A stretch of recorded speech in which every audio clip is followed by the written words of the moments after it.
Buenas tardes y bienvenidos ahora a Ciudad Real, el programa de actualidad cultural donde entrevistamos a fondo a ilustres personajes de toda la provincia.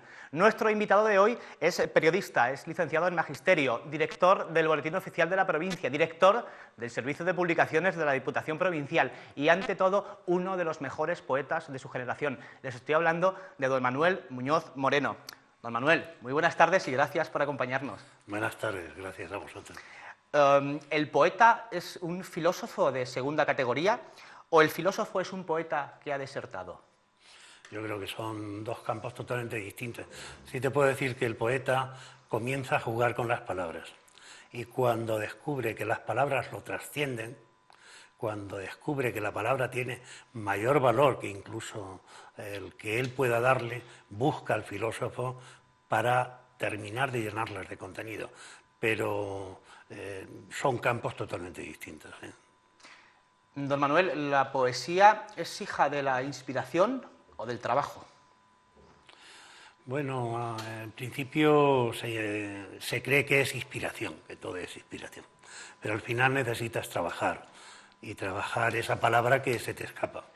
Cuando escribes la poesía, cuando termina un verso, te das cuenta de que te ha trascendido a ti mismo. Es decir, que ese contenido es otra cosa distinta a la que en principio tenías tú. Por lo tanto, te obliga a trabajar, a luchar contra el verso y a intentar dominarlo. El soneto no deja de ser un arduo trabajo para dominar la palabra y encorsetarla de alguna manera.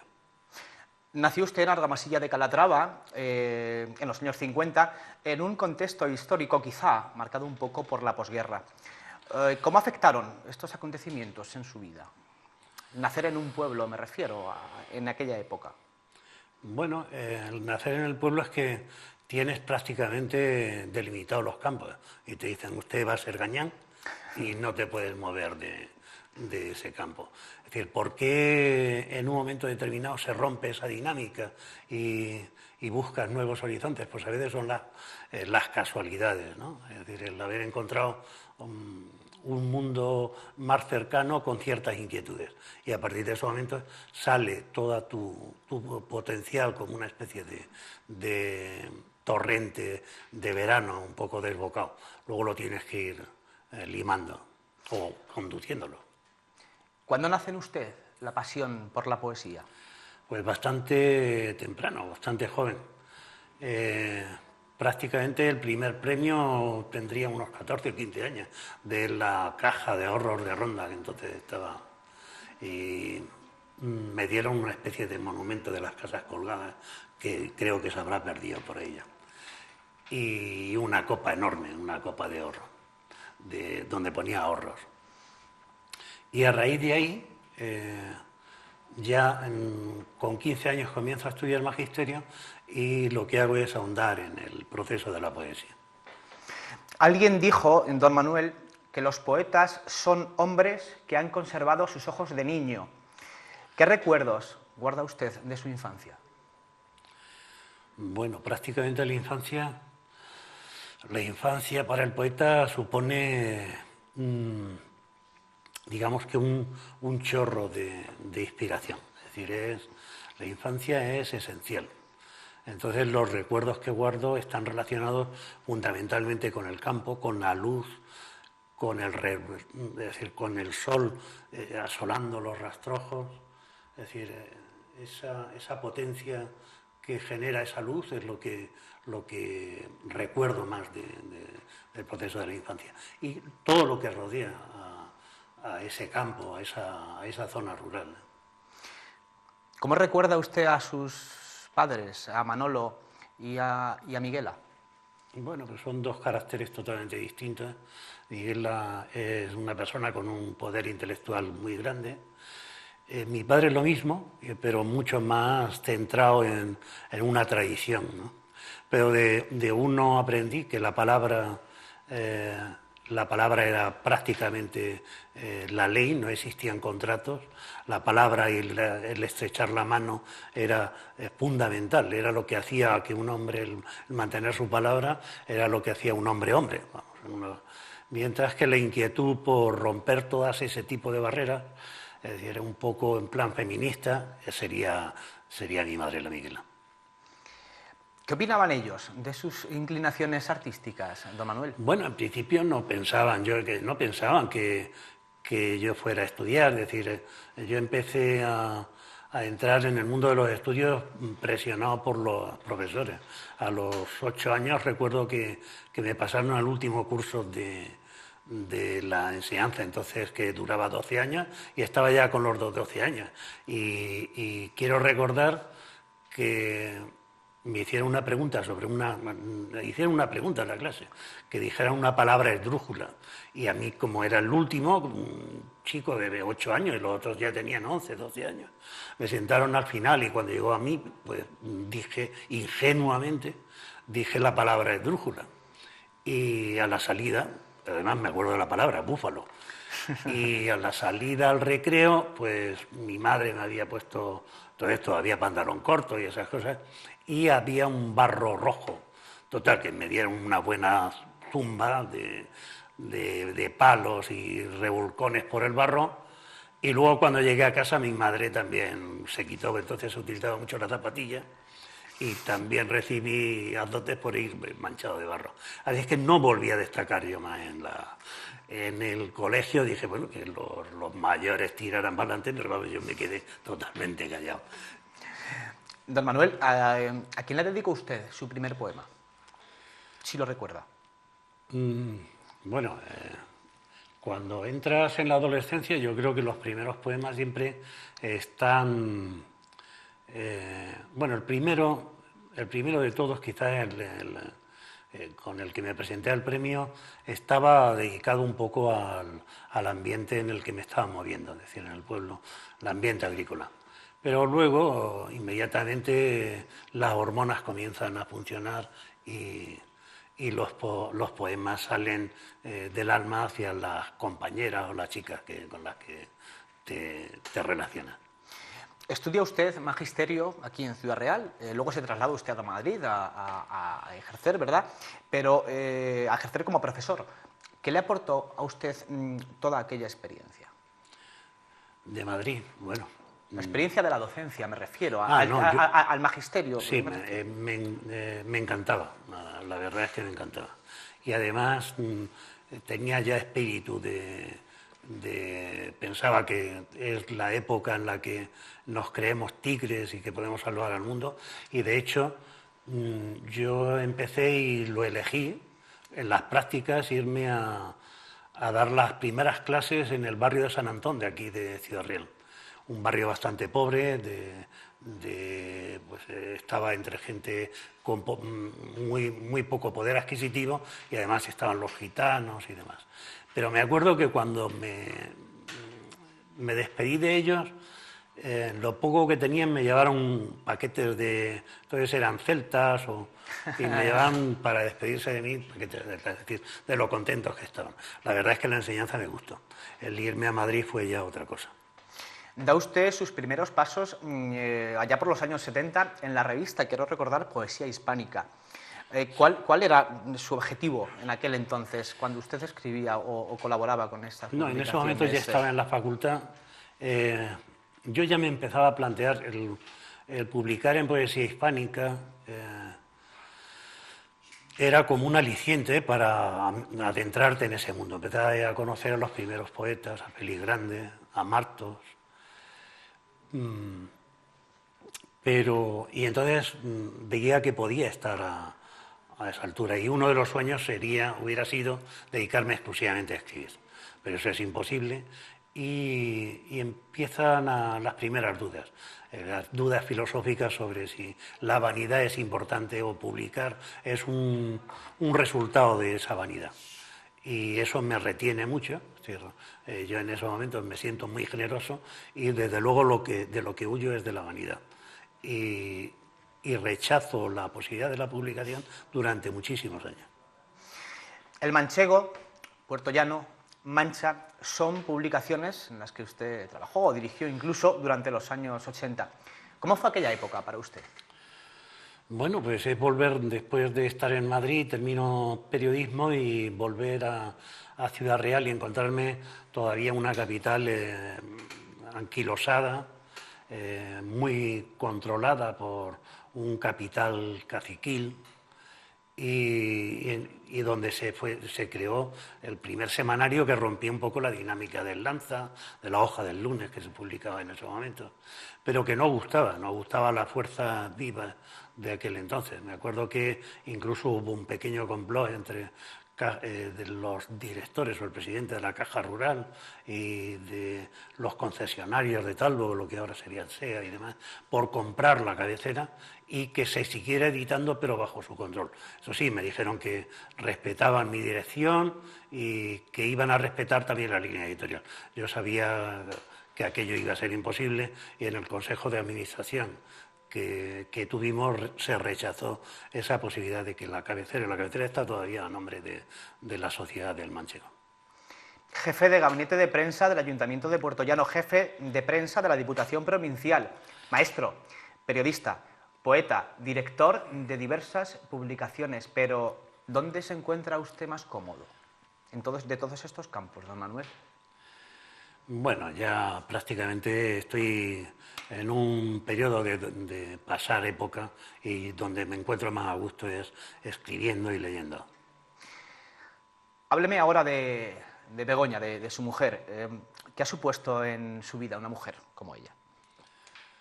Bueno, pues para mí cuando la conocí supuso el descubrimiento de lo que es un amor con mayúsculas. Pensaba que era una de las metas, es decir, el no va más. Es decir, a partir de ahí yo consideraba que mi vida estaba completa, ya no necesitaba nada más para seguir viviendo. Eso me dio fuerzas para adentrarme en aventuras o en los sueños, como pudo ser la creación del Manchego en la provincia de Ciudad Real, dejando la tranquilidad, el sosiego y la seguridad de ser maestro en Madrid, con tu plaza, con un sueldo fijo, y venirte aquí de buenas a primeras pues a la aventura, ¿no? ¿Es el amor un motor incansable capaz de arrebatar la cordura, tal y como usted dice en uno de sus poemas? Sí, en momentos sí. Hay instantes o momentos o días en donde no existe otra cosa nada más que ese amor con mayúsculas. Quiere decir que son, digamos, como bocanadas de lo que realmente el ser humano no quiere o necesita. Necesita de una corriente continua de amistad, de cariño, que lo estabilice a lo largo de la vida. Sin esa corriente, prácticamente un ser humano se siente perdido, ¿eh? No, sí, necesitamos de abrazos y necesitamos de besos y necesitamos intelectualmente de comunicarnos con los demás. Y esa comunicación no es tan fácil como pensamos, de ahí la necesidad de afecto y que ese afecto se traslade a todas las relaciones. Don Manuel, tenemos aquí su libro de poemas, Hojas Rojas, ya hace 7 años publicado. ¿Por qué no se ha prodigado usted más en su obra? ¿Por qué ese hermetismo, de algún modo? Porque usted es un poeta prolífico. Me consta que escribe muchos poemas, pero ¿por qué ese hermetismo? ¿Por qué no se ha prodigado usted más en la publicación de sus libros? Yo sigo en el dilema de hasta qué punto la publicación no es un... Hay grandes poetas, hay gente que publica y que escribe y hay cosas que me gustan y otras que no. Entonces creo que hay mucho poema de poca calidad. Y vuelvo al dilema que me ha mantenido durante un montón de años sin publicar, y es el concepto de vanidad. Es decir, se publica y y el que publica difícilmente se puede retraer a esa corriente de vanidad que lo empuja, ¿no? Y eso me hace de que sea mucho más comedido. Entonces no tengo prisa, es decir, es que considero que la gente no tiene mucha necesidad de estar leyendo poesía. Y aunque yo comprendo que es un placer el leerla, pero hay que acercarse a la poesía como un crío, como un niño que empieza a hablar, es decir, con un juego continuo con la palabra, como si fuera su primer balbuceo. Y eso es muy difícil, la gente llega a la madurez y se siente ya hecha y no busca nuevos alicientes o nuevos... ¿qué es lo que le puede suponer la poesía? La poesía es una juventud continua.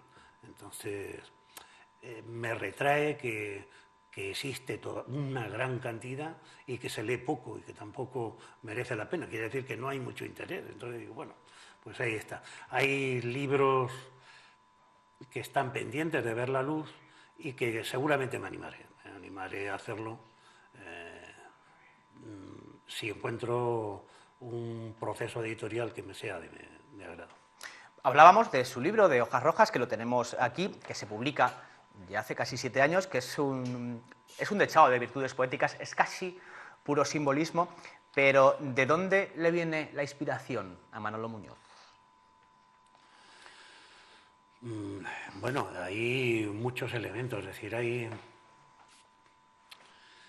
elementos de amor, hay elementos de reflexiones sobre la muerte, hay elementos de reflexión sobre el hombre, hay elementos de reflexión sobre el tiempo. El tiempo es un elemento potente para el hombre.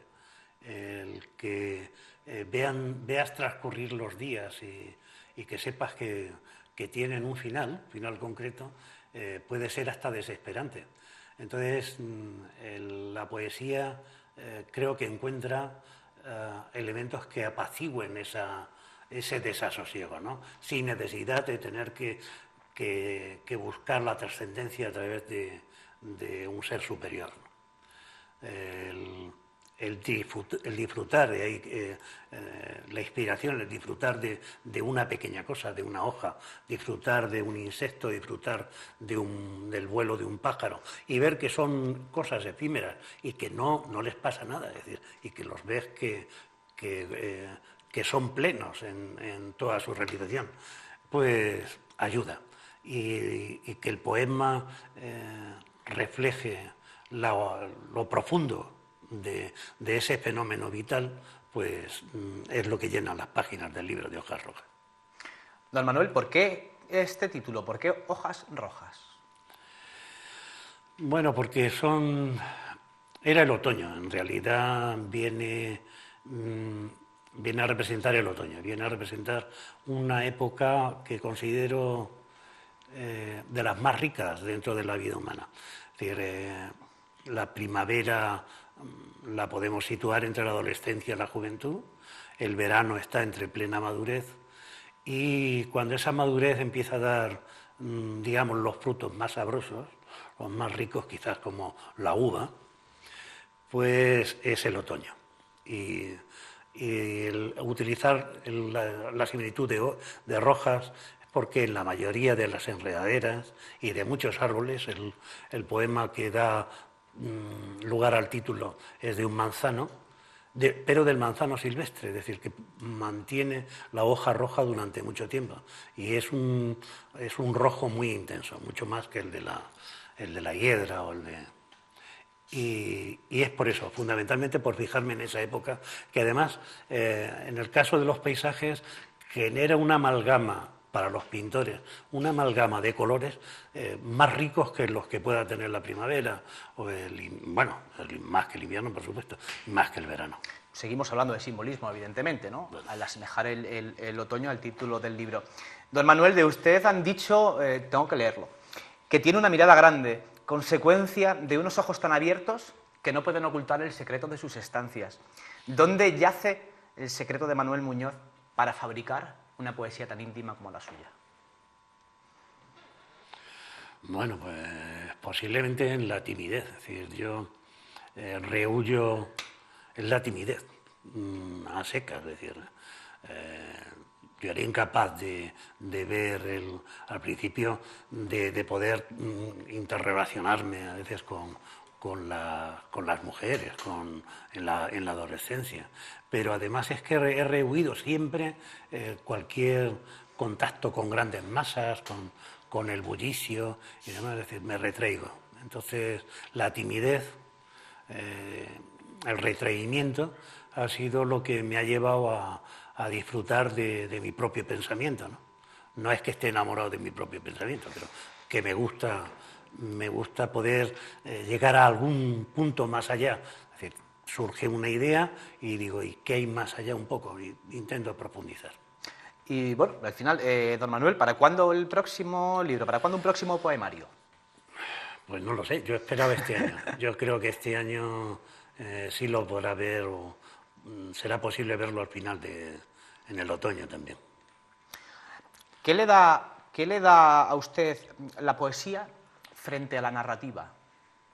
¿Qué le proporciona?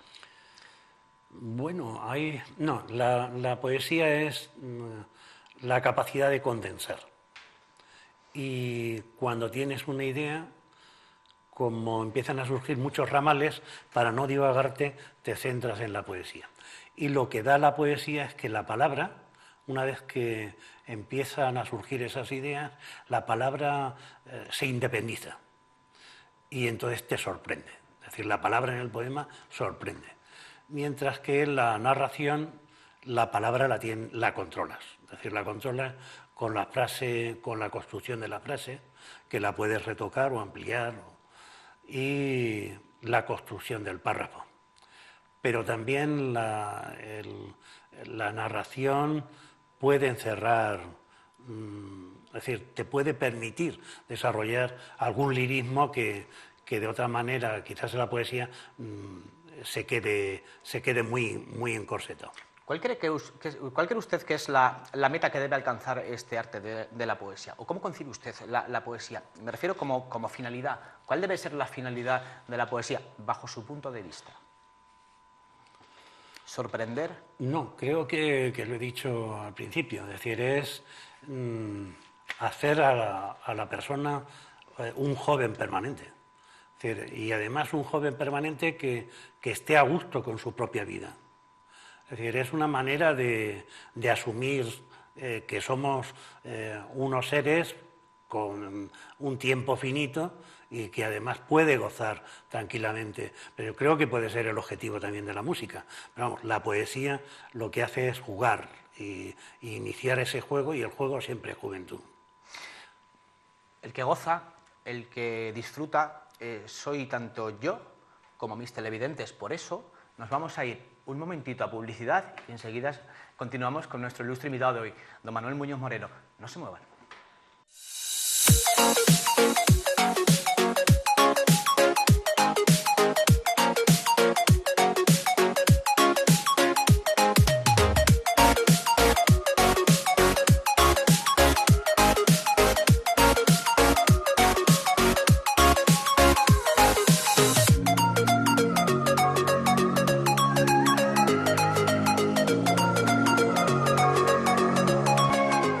De vuelta aquí en Ahora Ciudad Real con nuestro ilustre invitado de hoy, don Manuel Muñoz Moreno, uno de los grandes poetas de su generación. Don Manuel, Pessoa decía que la vida no basta, por eso existe la literatura. ¿Para usted escribir es necesidad? Necesidad, yo creo que, aunque no se publicara nada, es decir, yo necesito escribir, pero escribir en principio para mí mismo. Luego, cuando la obra está concluida, pues sientes que se puede alegrar a alguien más, o que puede disfrutar de la belleza que se ha conseguido en ese poema. Pero al principio necesito escribir para mí, es decir, necesito descubrir qué parte tengo yo en ese mundo en el que indago.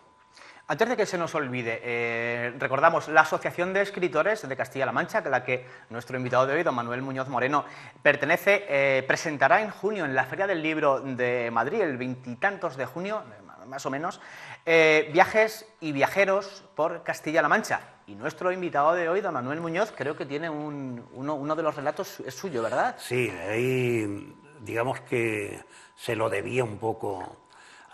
Existió un trenillo que se generó en el 1893 que unía, bueno, primero Valdepeñas hasta Moral de Calatrava y luego ya se extendió de Moral de Calatrava hacia Puerto Llano.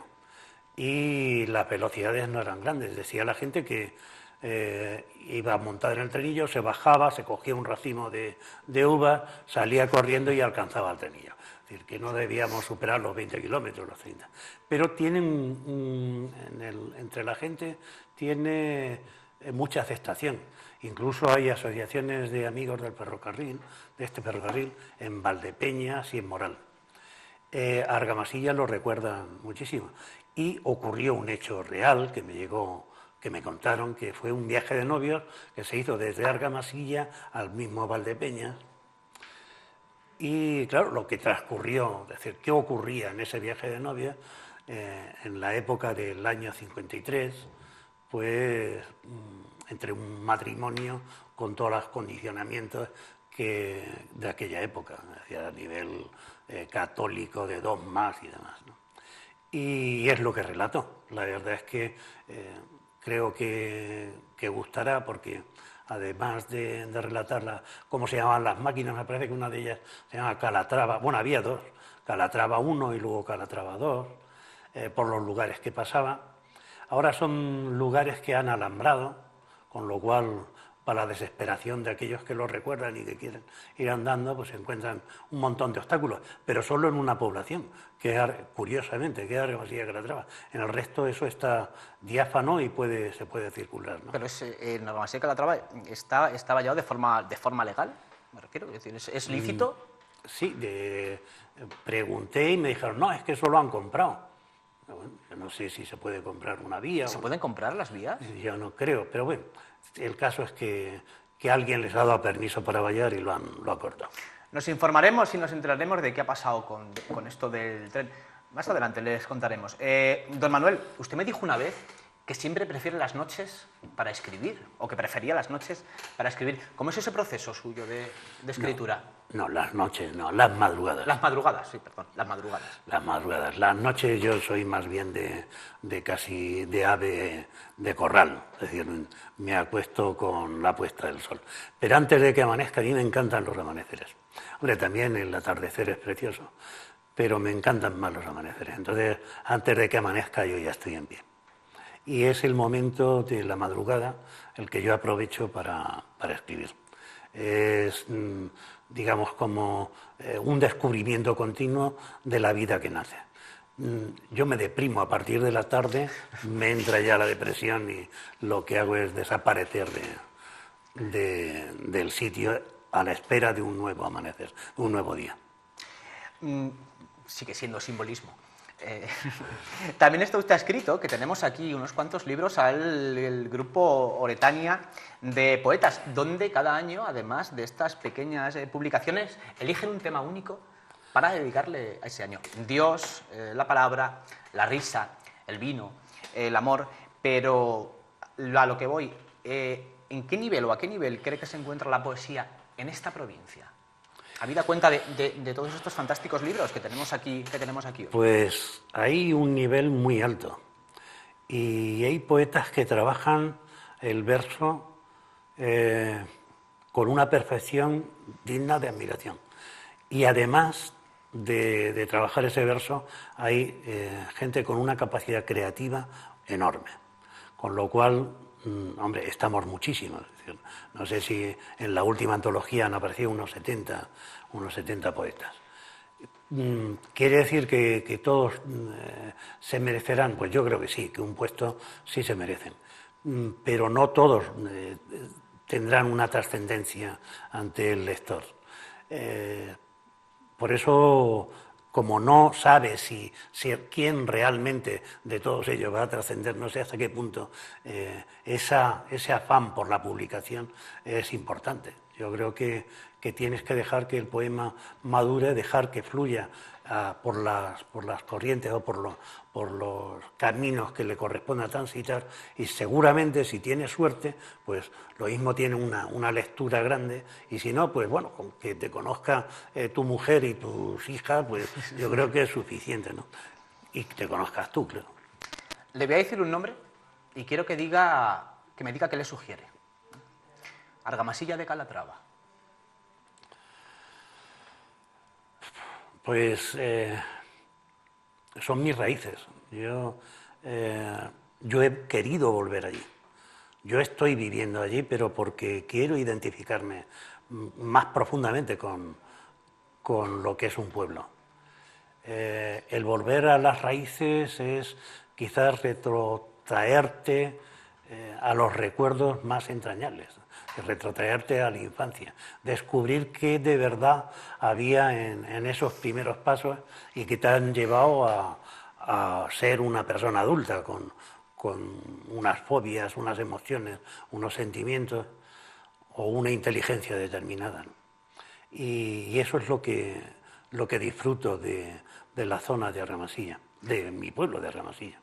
Me gusta pasear, pero pasear por los campos, no dentro de la villa, que la villa, digamos, se ha quedado un poco desdibujada a la hora de utilizar pisos cuando no eran necesarios. Ahora, yo comprendo que es un ahorro energético, pero eran bonitas las casas enjalbegadas de blanco y añil, y eso se ha perdido. Es decir, se han hecho verdaderas monstruosidades. Y igual que con las calles, había zonas empedradas que eran una exquisitez. Algunas zonas con adoquines Y otras con adoquines. que en un amago de despropósito total y absoluto las han eliminado. Imagino que será pues por facilitar un poco la circulación, pero a mí no me parece bien. Estéticamente no hemos perdido todo aquello que teníamos, o se ha destruido muchísimo. Pero bueno, pero siguen siendo mis raíces, y yo sigo acordándome de los patios, del patio, de mi corral, de las gavillas amontonadas, de los lomos de orza, de los chorizos de orza, cuando había.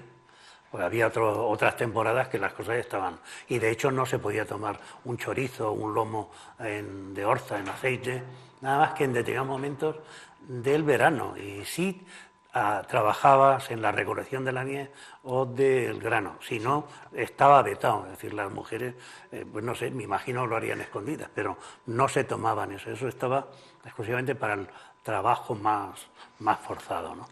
¿Ha pensado usted, o ha llegado a pensar usted en establecerse o en algún otro sitio que no fuese Argamasilla? Es decir, ahora en el invierno o en el otoño de su vida. ¿Pensó en algún momento en irse a otro sitio? No, quiero terminar mis días ya en Argamasilla. Don Manuel, ¿a qué poetas admira usted? Bueno, pues hay muchos. La verdad es que intuía que me ibas a hacer esa pregunta, y entonces yo suelo cada 10, 15 días, porque a veces no tienes acceso a todas las publicaciones de poesía, entonces soy un asiduo de la biblioteca de aquí, la Biblioteca Nacional, y cambio, siempre consigo sacar 3 libros. En estos momentos pues estoy leyendo Cuaderno de Vacaciones, o Territorio Frontera, o La Fruta de los Mudos. Es decir, obras pero los poetas pues son desde Antonio Hernández a Álvarez Torneiro, Antonio Carvajal. Es decir, los llevo porque cada uno de ellos me aporta como un pozo extraordinario. Juan Luis Panero, o Jaime Siles, o Fernando Salvatierra. No sé, digo que hay montones, ahora mismo cientos, pero que además los saco de la biblioteca y algunos los vuelvo a releer, otros procuro las novedades que van apareciendo, otros los compro, pero no llegan todos a nuestras librerías, no. Hablando de los paneros, Juan Luis o Leopoldo. Pues la verdad es que prefiero a Leopoldo. Yo también. Pero bueno, son gustos, son muy subjetivos. Son grandes muy poetas de la historia de este país. Son muy subjetivos. Aunque la gente no los conozca o no está, pero son grandes poetas de la historia de este país, mejor de lo que pensamos. Me influyó muchísimo, para mí me influyó León Felipe al principio. Es decir, fue uno de los primeros poetas que empecé a leer y me dejó una marca enorme. De hecho, los primeros libros que tengo guardados, escritos, están muy marcados por su obra.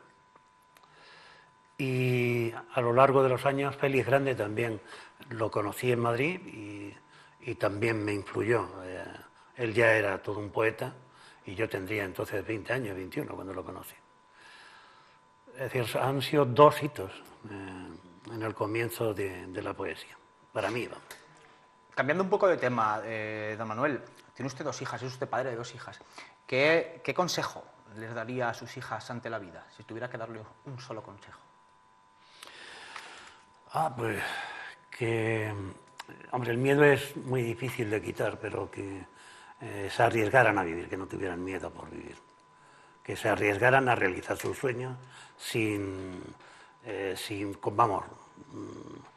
ninguna cortapisa. ¿Influyó la paternidad, su paternidad, en su obra poética? No, muy poco. Es decir, sí he dedicado poemas a mis hijas, pero por un concepto de responsabilidad, no porque es decir, la aportación de una hija a un padre es muchísimo, pero también la de un padre a una hija. Es decir, hay una correlación que está aparte de cualquier tipo de creación literaria. ¿Qué le queda por hacer a Manolo Muñoz en esta vida?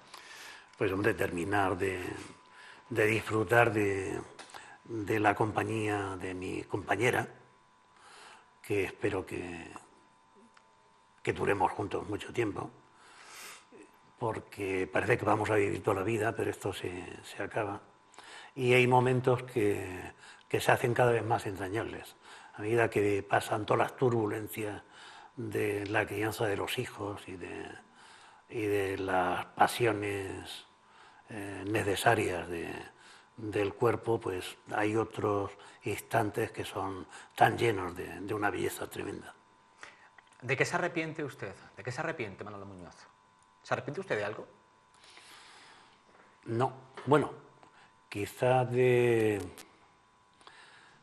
No me arrepiento de nada, porque iba a decir Iba a decir algo. Iba a decir que a veces me arrepiento de haberme relacionado con algunas personas, pero yo creo que también eso es bueno, ¿no? Dígame, don Manuel, ¿cuál es la última cosa que ha perdido? ¿Qué he perdido?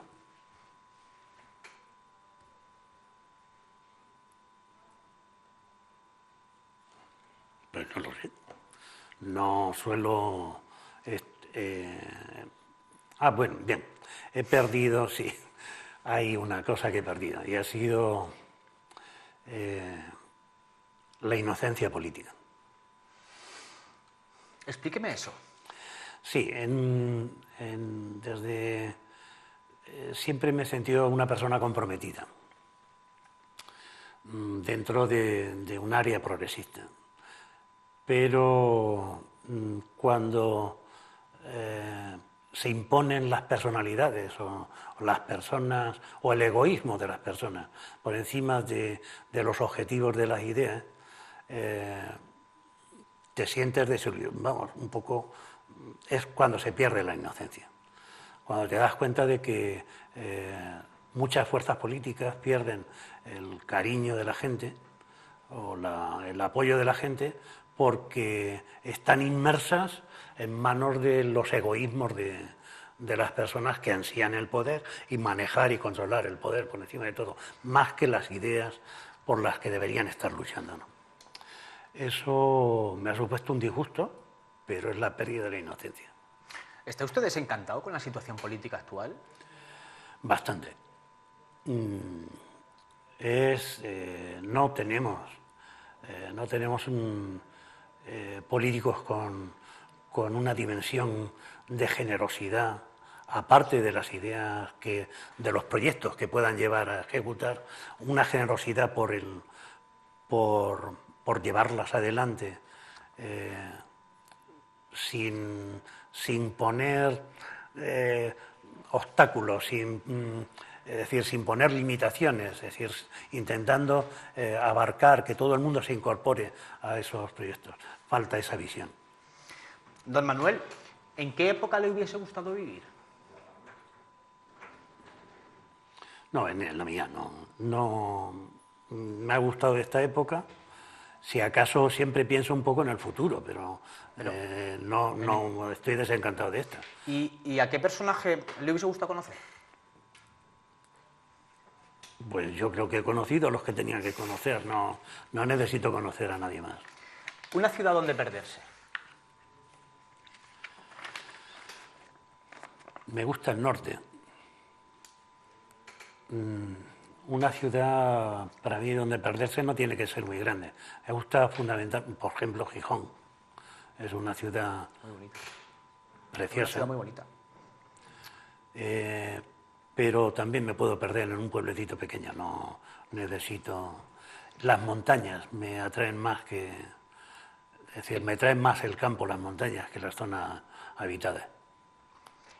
Prologó usted el libro de un escritor donde aseveraba que estaba ante un desafío nuevo que desataría el nacimiento de nuevos críticos entre escritores viejos. ¿Cómo cree que ha cambiado la literatura en estos últimos años? Bueno, el lenguaje ha llegado a una perfección enorme. Es decir, hay una capacidad de creación fuerte, fortísima. Y yo creo que es lo que está salvando a esta época, en estos momentos, la literatura y los nuevos escritores. ¿Qué es para usted la soledad? El lugar donde te reencuentras, es decir, no le tengo miedo a la soledad. Yo sé que la soledad para determinadas personas supone una intranquilidad, es decir, no saber que no cuentas con nadie, pero la soledad bien elegida es una riqueza tremenda, es decir, ¿no? el poder estar solo. Sé que a lo mejor cuando una persona es mayor, siempre sus miedos, el miedo fundamentalmente a la muerte, pues porque no la hemos asimilado, genera un estado de soledad donde actúa el pánico, pero la soledad yo creo que es lo mejor que le puede ocurrir al ser humano. Tendemos a asociar soledad con hermetismo, con depresión, pero no tiene por qué ser así, ¿verdad? No. La soledad es toda una música para el espíritu, ¿no? Es descubrir lo que tienes, no sé si fuera o dentro de ti, pero lo descubres. Si hay cosas y objetos hermosos fuera, los descubres de mejor manera en soledad que acompañado. ¿Cuánto de erotismo hay en su poesía? Bueno, el erotismo es una fuerza, yo creo que todo. Es decir, que yo creo que se escribe por el erotismo, es decir, el erotismo es un motor que no se acaba, es decir, no se acaba con la libido, es decir, si la libido está floja no se acaba el erotismo, es decir, el erotismo es un motor que está permanente, porque cualquier estado de belleza encierra un potencial erótico. Entonces la palabra es lo que mejor se adapta a desarrollar la imaginación del erotismo. ¿Cree que hay una relación directa entre erotismo y poesía? Sí, hay una relación directa entre la belleza del erotismo y la poesía. Usted sabe que en las primeras generaciones de poetas, o las más importantes, tanto la del 98 como la del 27, aquí en este país, grandes poetas eran homosexuales. Llano García Lorca, Luis Cernuda, por ejemplo, uno de los poetas más chinos, y además todos vilipendiados y denotados y al final algunos hasta fusilados. ¿Cree usted que hay más sensibilidad por ese lado, por esos poetas, por aquella homosexualidad velada no la homosexualidad de ahora, sino de aquella homosexualidad velada. Y ¿sabe usted de lo que le hablo? Sí. No, es decir, puede ocurrir que cuando una sexualidad está reprimida, busque una vía de escape a través de la poesía. Pero no tiene por qué ser ni mejor ni peor. Tiene una potencia distinta. Pero la calidad de la poesía de Zarnuda, por ejemplo, lo ha citado, no tiene nada que ver con que él sea homosexual o no. Su erotismo es un erotismo general. A la poesía escrita por un poeta homosexual o por un poeta heterosexual. El erotismo no identifica, solamente es una belleza potente que existe sin la singularidad concreta. ¿Cuánto hay de usted en sus poemas? Todo. Lo que pasa que hay algunos poemas, ocurre que hay algunos poemas donde la parte racional impera. Entonces, cuando se comete un razonamiento concreto, aunque lo sea a través de las imágenes, se hace como más frío. Se hace como más lejano, pero estás en todo, es decir, en una parte la emoción es la que te domina cuando estás palpando las palabras y en otra es la idea la que se te está poniendo al palpar esas palabras. Vamos a ir terminando. Usted bien sabe, el timing en televisión es lo que el tiempo en televisión es lo que manda. Pero una última pregunta, don Manuel. ¿Qué consejo le daría a todos estos jóvenes que empiezan a escribir poesía?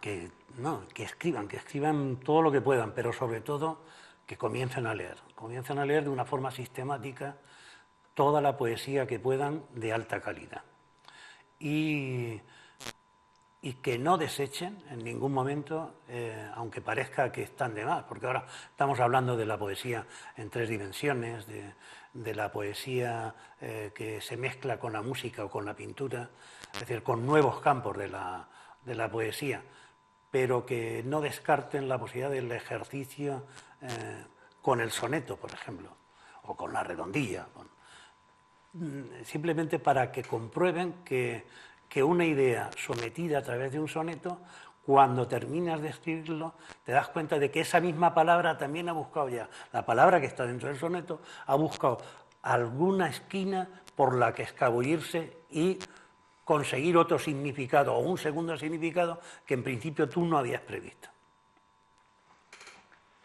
Con estas grandes palabras de nuestro invitado de hoy, don Manuel Muñoz Moreno, uno de los grandes poetas de su generación, como habrán podido comprobar, nos despedimos de todos ustedes hasta la semana que viene. Antes hablábamos de Argamasilla de Calatrava. En Argamasilla de Calatrava tenemos el kiosco nuevo que está en el Parque Huerta Saura, que nos vela pues una televisión solo para ver este programa, y además mi amigo José de Cervantes, que también nos ve y que lo pone para que todo el mundo pueda disfrutar de nuestros ilustres invitados, como don Manuel Muñoz Moreno, que ha estado aquí acompañándonos y que nos ha dedicado una entrevista fantástica. Yo, como siempre, les conmino que me vuelvan a ver o que vuelvan a ver este programa el miércoles que viene y, como les digo siempre, no se muevan.